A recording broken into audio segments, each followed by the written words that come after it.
उत्तर प्रदेश के बरेली से इस वक्त की बड़ी खबर। ऑल इंडिया मुस्लिम जमात के राष्ट्रीय अध्यक्ष ने मौलाना शहाबुद्दीन द्वारा प्रेस वार्ता कर जारी किया मुस्लिम एजेंडा। जी आपको बता दें, विश्व प्रसिद्ध आला हजरत के 106वां उर्स रज़वी के पहले दिन ऑल इंडिया मुस्लिम जमात के हेड ऑफिस पर जमात के राष्ट्रीय अध्यक्ष मुफ्ती मौलाना शहाबुद्दीन रज़वी बरेलवी की अध्यक्षता में एक बैठक संपन्न हुई, जिसमें देश के विभिन्न राज्यों से आए उलमा और बुद्धिजीवियों ने मुसलमानों की समस्याओं पर विस्तार से चर्चा की। देखिए, आला हजरत के उर्स के मौके पर उलमाए कराम की मीटिंग हुई और उलमाए कराम ने एक मुस्लिम एजेंडा जारी किया है।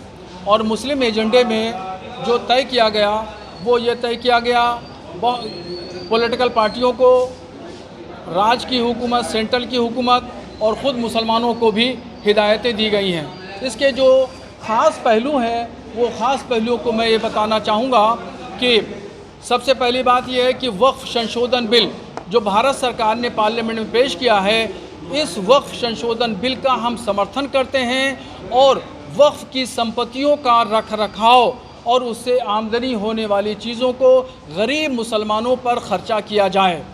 और लाल किले से प्रधानमंत्री ने सेकुलर सामान नागरिक संहिता की जो बात कही है वो भारत के मुसलमानों को मंजूर नहीं है, चूँकि वो सीधे सीधे तौर पर शरीयत में मुदाखलत है और हर वो काम जो शरीयत में मुदाखलत होगा, चाहे वो सेंट्रल गवर्नमेंट करे या राज्य की सरकारें करें, वो भारत का मुसलमान मंजूर नहीं करेगा, उसको कबूल नहीं करेगा।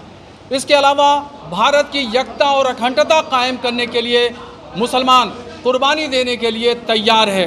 भारत की सालिमियत ज़रूरी है। यहाँ पे कट्टरवाद, कट्टर विचारधारा की सोच के ख़िलाफ़ हम बड़े पैमाने पर मुहिम चलाने जा रहे हैं और इसमें भारत का सहयोग भी हमें चाहिए। और साथ में मुसलमानों के ताल्लुक़ से जो मुस्लिम एजेंडे में बात कही है उलमा ने, वो ये है कि मुसलमान अपने अंदर, समाज के अंदर जो बुराइयां आ गई हैं उसको दूर करे। जैसे 3 तलाक़ एक साथ में न दें, मुसलमान अपनी लड़कियों को अपनी ज़मीन जायदाद में भी हिस्सा दें, और जो तमंगर मुसलमान हैं यानी मालदार पैसे वाले मुसलमान, वो लोग लड़कियों के लिए स्कूल, कॉलेज और मदरसे खोलें, अच्छे से अच्छी उनकी तालीम हो, ताकि वो एक बहुत बड़ी कम्युनिटी का हिस्सा हैं। और इसके साथ में भारत सरकार और राज्य सरकारों से कहा गया है एजेंडे में कि मुसलमानों के ख़िलाफ़ कोई भी पॉलिसी नहीं बनाई जाए, और अगर वो पॉलिसी मुसलमानों के ख़िलाफ़ बनाई जाएगी तो हम सहयोग नहीं करेंगे।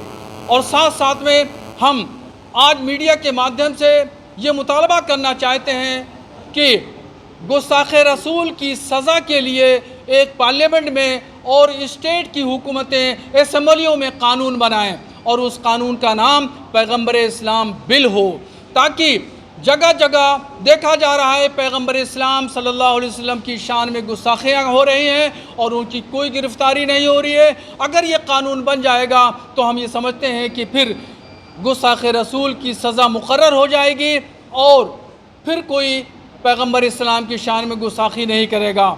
और ऐसे ही हम सरकारों से कहना चाहते हैं कि वो स्कीमें बनाएं और वो स्कीम ऊपर से लेकर नीचे तक अल्पसंख्यकों को पहुंचना चाहिए, सबको फ़ायदा पहुंचे, मुसलमान कम्युनिटी डेवलप होगी, हमारा देश डेवलप होगा। हम चाहते हैं कि देश 2047 तक जो है वो भारत देश ऊंचाइयों की मंजिल पर पहुंच जाए। और साथ पॉलिटिकल पार्टियों को भी ये हिदायतें दी गई हैं कि पॉलिटिकल पार्टियां हमेशा जब इलेक्शन आता है तो बीजेपी का हुआ दिखा करके मुसलमानों का एक मुश्तरका वो वोट बैंक लेना चाहती हैं। तो हम उनको आगाह करना चाहते हैं, उनको हिदायत देना चाहते हैं, चाहे सपा हो, बसपा हो, भाजपा हो, कांग्रेस हो, XYZ कोई भी पॉलिटिकल पार्टी हो, हम उनको हिदायत देना चाहते हैं कि मुसलमानों को वो बंधुआ मजदूर न समझें।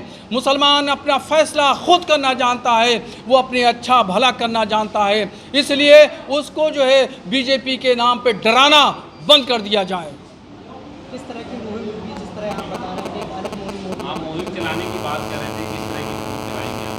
हम आतंकवाद के ख़िलाफ़ मुहिम चलाएँगे।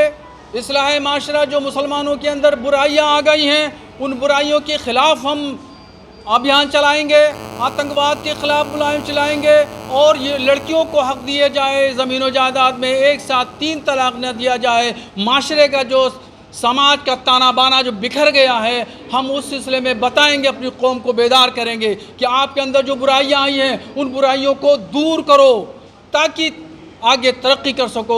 शिक्षा के बारे में बताएंगे और सूफ़ीज़्म के बारे में बताएंगे ताकि कट्टरवाद ख़त्म हो और सूफ़ीज़्म यानी सुन्नी सूफ़ी विचारधारा को बढ़ावा मिले।